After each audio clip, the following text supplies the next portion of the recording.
Nashville sold you rhinestones and a smile. But behind the curtain, loaded guns, loaded syringes, a wedding certificate that should have never been signed. What has gone and I'm so lonely. She said that she and I... For every polished hit that made it onto the radio, there's a story that never made it past the tour bus. The ones labels buried, lawyers settled, and legends spent the rest of their lives explaining away. Tonight, we're pulling back that curtain. 10 true stories from country music's golden age that are stranger, darker, and yes, filthier than anything you'll find in the liner notes. Wanna get to heaven, got a DIE. You gotta put on your coat and tie. Some of these ended careers overnight. One of them ended in a courtroom. All of them actually happened. Let's start the countdown. Number 10. The album no store would touch.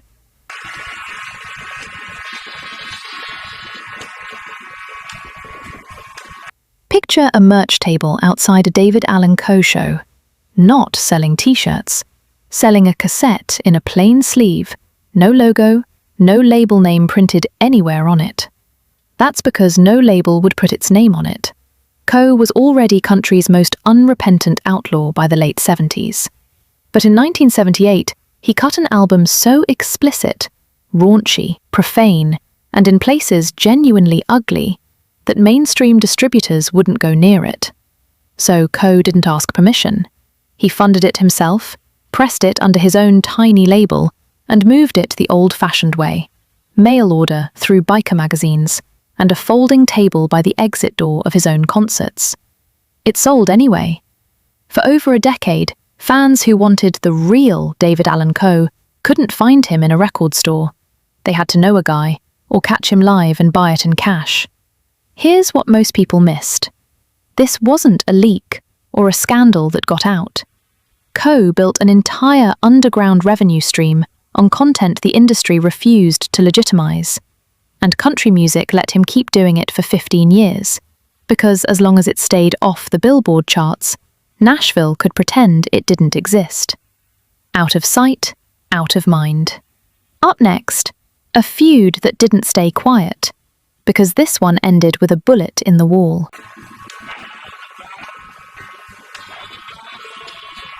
Number 9. The singer who shot at his own boss. Ernest Tubb had one of the gentlest reputations in the business. The Texas troubadour, everybody's favorite uncle with a guitar. Which makes what happened outside a downtown Nashville office building in 1957 almost impossible to believe. Tubb had been simmering over a business dispute with Grand Ole Opry manager Jim Denny. Denny had scheduled a rival show the same night as an event Tubb had spent years building. So one night, drunk and furious, Tubb strapped on a .357 Magnum, walked into the lobby of the building where Denny's office sat, and fired. He missed. Worse than missed, he'd shot at the wrong man entirely, someone who merely resembled his target. Tubb was arrested for public drunkenness before the night was through. Denny's name stayed out of the papers, but everyone on Music Row knew exactly who he'd been aiming for. And here's the twist. It barely touched Tubb's career at all. He was back on stage within days, beloved as ever, because in that era, Nashville simply didn't let its stars answer for what happened after the show ended. That kind of protection became a pattern. Our next story shows just how far a label would go to look the other way. I've been so sad and so blue. Number 8. The DEA raid in the middle of a vocal take. August 1977. Waylon Jennings is behind a microphone in a Nashville studio, laying down vocals for a Hank Williams Jr. track when the door bursts open. It's the DEA. They have a warrant. They believe a package of cocaine mailed to the building has Jennings' name on it, and it's sitting in the very booth he's standing in. While agents got tangled up arguing over who technically owned the studio, Jennings' band stalled for time, and in the chaos, the evidence in that room quietly disappeared. His wife, singer Jessie Coulter, later wrote that he called her from the studio and told her one thing: Get rid of anything in the house that even looked suspicious. Jennings was arrested anyway on conspiracy and possession charges. The case fell apart within 6 weeks. Prosecutors couldn't make it stick without the physical evidence that had vanished. Jennings himself was open for the rest of his life about the scale of the habit underneath it. He later said he spent as much as $1,500 a day and didn't get clean until 1984. He even wrote a song about the bust, turning federal drug charges into a hit single. That's how thoroughly this era normalized what should have ended a career. If you're finding these stories as unbelievable as we did digging them up, do us a favor and hit subscribe. These forgotten corners of country history disappear a little more every year, and keeping them alive is the whole point of this channel. I got my name. Number 7. The $57,000 romance that ended with police on the scene. In the early 80s, Tanya Tucker was 22. Glenn Campbell was 44, already a legend, and utterly infatuated with her. He threw her a birthday party that reportedly cost $57,000. He proposed. For a little over a year, they were country music's most volatile it couple, and also, by both their own later accounts, deep into a haze of drugs and alcohol that turned their romance combustible. It came to a head in Louisiana in 1981, when police were called to a hotel after Campbell, cut off from Tucker's room, was found outside it, loudly cursing and causing a scene. Officers escorted him away rather than arrest him. It wasn't the only blow-up. Tucker later pursued a lawsuit alleging Campbell had knocked out 2 of her teeth during one of their fights. Here's the twist that makes this one stick. Decades later, after Campbell's death in 2017, Tucker called him the love of her life. Not despite the chaos. She said she was simply too young at the time to know how to handle a relationship that intense. Sometimes the filthiest stories in country music aren't about vice. They're about 2 people who genuinely couldn't be good for each other, and knew it. Speaking of chaos nobody could contain, our next entry involves a lawnmower, a liquor store, and a level of commitment to a bad decision that's still being talked about 50 years later.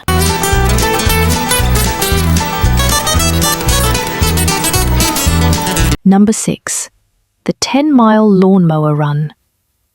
By the late 1960s, George Jones's drinking had gotten so severe that his wife, Shirley Ann Corley, started hiding every set of car keys in the house before she left, hoping it would keep him out of the liquor store 8 miles down the road. It worked exactly once. Jones tore the house apart, looking for keys to anything with wheels. Then he looked out the window and saw the riding lawnmower, glowing under a security light, with the key still in the ignition. By his own account in his autobiography, he climbed on, and at a top speed of 5 miles an hour, rode that mower down a public highway for roughly 90 minutes, bought his liquor, and rode it home. It's funny. It's also one of the more honest windows anyone's gotten into what full-blown addiction actually looks like. Not reckless for the thrill of it, just an obstacle solved with whatever was available. Jones later turned the story into a song and appeared on a lawnmower in music videos for other artists, in on the joke for the rest of his career. His marriage to Corley didn't survive the year. That's the strange currency of old country music. The worse the story, the better it played on stage. Our next entry takes that same instinct and points it at a live audience.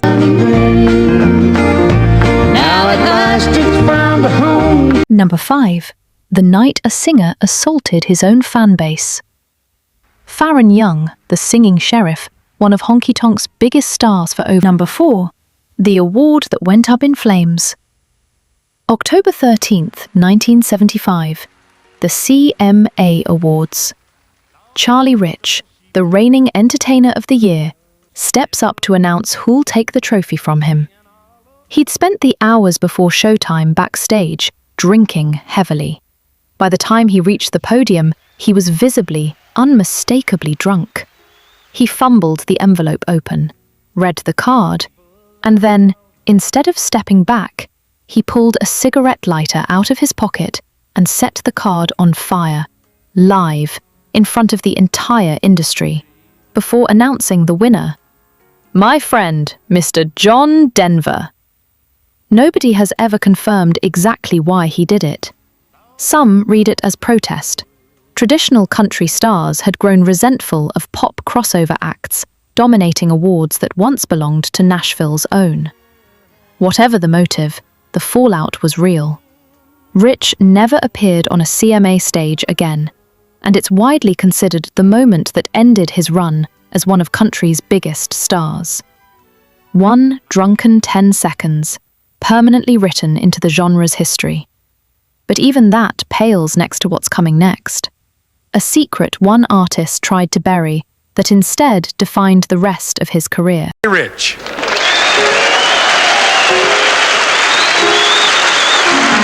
Number 3. The crime that inspired the outlaw sound. By 1985, Johnny Paycheck had already lived the take this job and shove it persona for real. But nothing prepared his fans for December 19th of that year. Paycheck stopped for a drink at a small Ohio bar on his way to visit his sick mother. A fan struck up conversation, offered to cook him a home meal of venison and turtle soup as a gesture of hospitality. Paycheck, apparently insulted at being treated like, in his words, some kind of country hick, pulled a .22 pistol and fired. The bullet grazed the man's scalp. He survived. Paycheck fled the scene, was later convicted of felonious assault, and served time in prison before his sentence was commuted. Here's the part that's almost too on the nose. Paycheck's breakout hit years earlier had been called "Pardon Me, I've Got Someone to Kill." The outlaw country movement had spent a decade selling danger as an aesthetic: leather, guns, prison songs. For one night in an Ohio bar, the aesthetic and the reality collapsed into the same event. Our next story isn't about a single explosive night. It's about a decade of chaos that almost nobody in the industry was willing to stop. And I thought to myself, that's the... Number 2. The wildfire started by a headliner. In 1965, Johnny Cash was deep in the grip of an amphetamine addiction that had already started fraying his career. Touring through California, high and agitated, during a stop near the Los Padres National Forest, Cash grew so unraveled that he used his own microphone stand to smash the stage lighting around him. That same trip, a fire broke out in the dry brush of the forest. A blaze later tied to Cash's presence in the area, one that burned for days and did lasting damage to the land, including habitat relied on by an endangered species of condor. Cash was sued by the federal government over the damage and eventually settled. Cash would go on to talk candidly later in life about how far the addiction had pulled him from himself during those years, smashing equipment, alienating band members, burning through money and health with equal speed. It's one of the starkest examples of how thoroughly the industry absorbed a star's collapse as just part of the show, waiting for him to either implode completely or claw his way back. He clawed his way back. Not every story on this list ends that way, including our final one, which isn't really about one bad night at all. It's about an entire industry that decided not to look. You're through. You bend my heart and mind. Number 1. The marriage the industry let slide. In December 1957, Jerry Lee Lewis, 22 years old, riding the biggest hits of his career, quietly married his cousin. She was 13. For months, almost nobody outside his inner circle knew. It surfaced publicly the following year, during a UK tour, when a reporter did the math the American press hadn't bothered to. The backlash in Britain was immediate and severe. His shows were cancelled mid-tour, and he was sent home in disgrace. Here's the part that deserves more attention than it usually gets. Back in the United States, the consequences were far smaller and far slower. Lewis kept recording, kept touring. His career took a real hit for years, but it wasn't the end. and the industry around him never fully reckoned with what the marriage actually was, choosing instead to treat it as a scandal in the tabloid sense rather than what it represented. That's the real, uncomfortable through line of this entire list. It was never really about wild nights and backstage antics for their own sake. It's about how much an industry, reporters, labels, fellow artists, fans, was willing to explain away, rationalize, or simply not ask about, as long as the records kept selling and the tour kept moving. Country music has always sung about hard living and harder choices. But the filthiest stories in its history were never just about what the stars did behind the curtain. They're about who was standing right there, watching, and chose to say nothing. That silence is a part of this genre's history too, and it's worth remembering, even when it's uncomfortable. Maybe especially then. You know, sometimes I wish I could just